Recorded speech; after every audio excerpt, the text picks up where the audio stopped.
আসসালামু আলাইকুম গাইস, আমি আপনাদের জন্য ছোট মাছ দিয়ে টমেটো টক রান্না করব।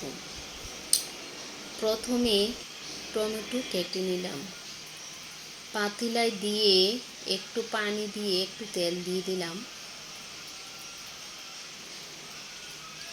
একটু হলুদের গুঁড়া দিয়ে দিলাম, একটু রসুন,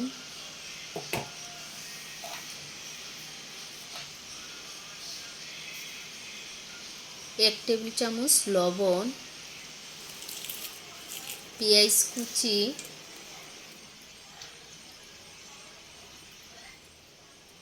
কাঁচামরিচ দিয়ে একটু নেড়ে দিলাম।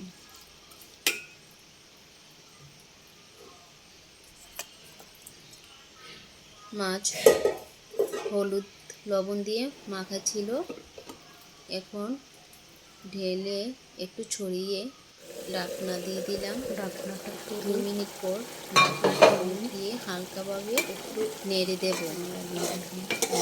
বেগুনটা ভেঙে একটু গরম পানি অ্যাড করে দেব।